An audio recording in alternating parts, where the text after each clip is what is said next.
ബിസ്മില്ലാഹിർ റഹ്മാനിർ റഹീം.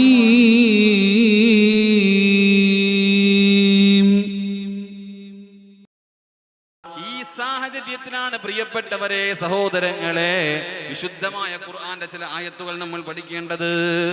ഇസ്ലാം പെണ്ണിനെ മൂടി വെക്കുന്നത്, ഇസ്ലാം പെണ്ണിനെ സ്ഥാനം കൊടുക്കാത്തത് കൊണ്ടല്ല.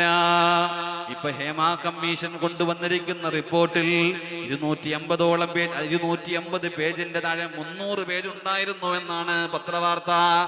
അതിലെത്രയോ വെട്ടിക്കുറച്ച് 233 പേജ് ഉണ്ട് എന്റെ റിപ്പോർട്ട്.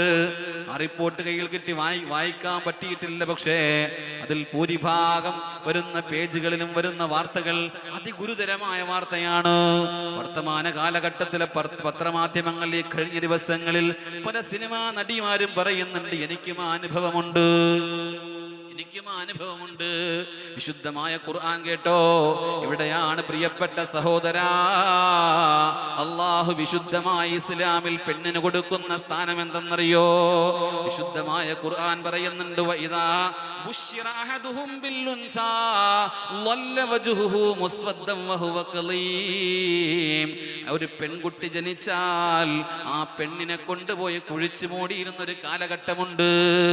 ഹബീബായ തങ്ങൾ മക്കയിൽ ഭൂജാതനാകുന്നതിന് മുമ്പ് മക്കയുടെ മണലാരുണ്യത്തിൽ ഇന്നും പോയാൽ മക്കയിൽ നിങ്ങൾക്ക് കാണാം, കെട്ടിടങ്ങളുടെ ഇടയിൽ ഒരു കെട്ടിടം മാത്രം പണിയാനുള്ള നല്ല സ്ഥലം ഒഴിവാക്കിയിട്ടിട്ടുണ്ട്.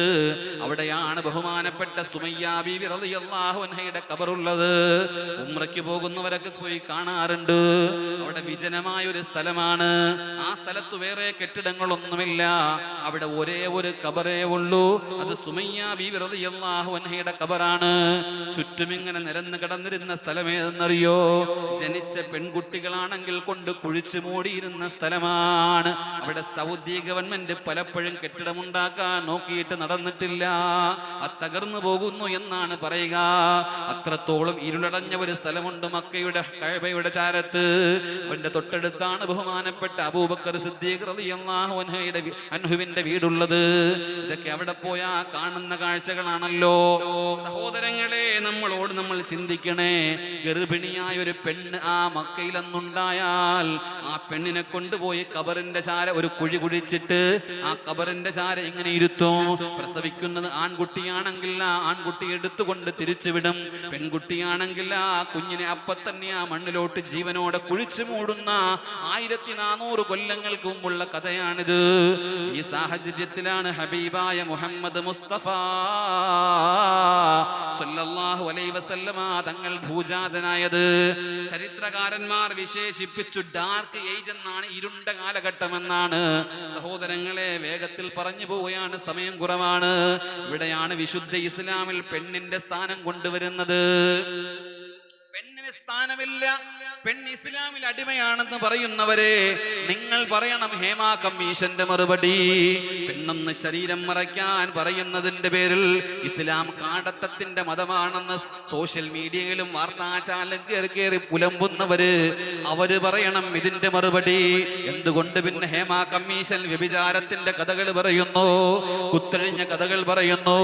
ഏതെങ്കിലും ഒരു പെണ്ണ് സിനിമയുടെ ചാൻസിന് വേണ്ടി വന്നാൽ അവരുടെ ശരീരത്തിന് വില പറയുന്ന സംവിധായകന്മാരും പ്രൊഡ്യൂസർമാരും സിനിമാ നടന്മാരും പോലുള്ള ഈ മേഖലയിൽ നിന്ന് അഴിഞ്ഞാട്ടം നടക്കുമ്പോ അതിന്റെ പിന്നാലെ അതിന് വിജയിപ്പിക്കാൻ പോകുന്നതിൽ ഒരു 90% ഈ സമുദായത്തിലെ മുസ്ലിമീങ്ങളാണ്.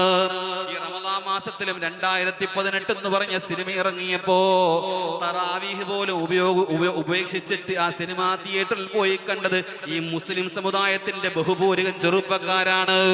അവിടെയാണ് നമുക്ക് പറയാനുള്ളത്, വ്യഭിചരിക്കാൻ വേണ്ടി കുറെ ആളുകൾ മാറി നിൽക്കുമ്പോ അതിനെ പൈസ കൊടുത്ത് കാണാൻ വേണ്ടി പോകുന്ന വിശുദ്ധ ഇസ്ലാമിന്റെ ആളുകളോടാ പറയുന്നത്.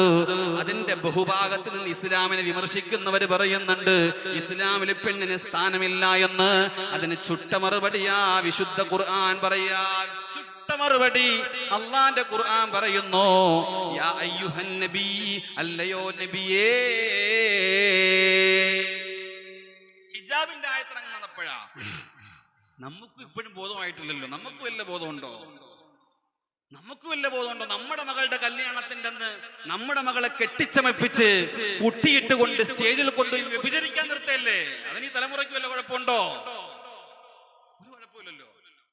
കഴിഞ്ഞ ദിവസം മദ്രസയെ പഠിപ്പിച്ചുകൊണ്ട് കുട്ടിയോട് ഞാൻ ചോദിച്ചു, നിങ്ങളെയൊക്കെ കല്യാണമായ നിങ്ങളെന്ന് മാറി നിൽക്കൂ, നിങ്ങളിവിടെ പഠിച്ചല്ലേ, എല്ലാരും ചെയ്യണതല്ലേ ഉസ്താദേ, പിന്നെ നമുക്ക് ഇങ്ങനെ ചെയ്യാതിരിക്കാൻ പറ്റുന്ന. നബി തങ്ങളോട് പറയുന്നുണ്ട്, നബിയേ പുല്ലി അസ്വാജിക.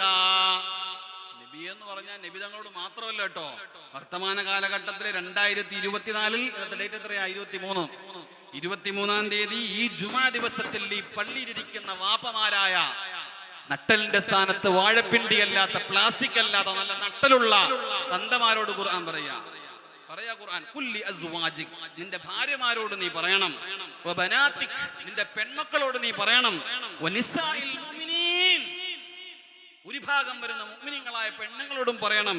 എന്താ പറയേണ്ടത്?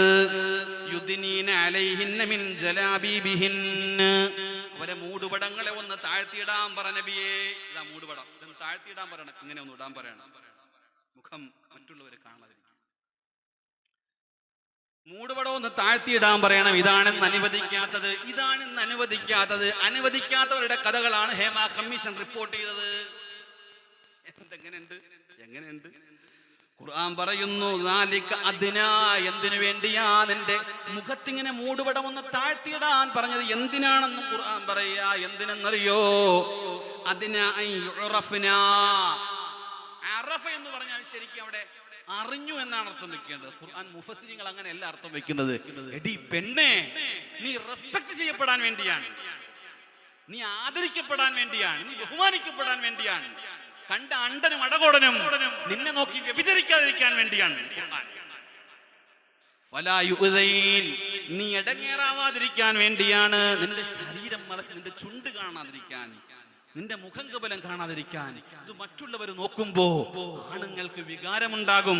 ഇതിന് എത്ര വലിയ സൂഫി ചിന്തവനാണെങ്കിലും അല്ലേ മുഹീദ്ദീൻ ശൈഖ് പറഞ്ഞത്, എനിക്കൊരു പെണ്ണിനെ നോക്കിയാലും എനിക്ക് വികാരം ഉണ്ടാവൂല എന്ന്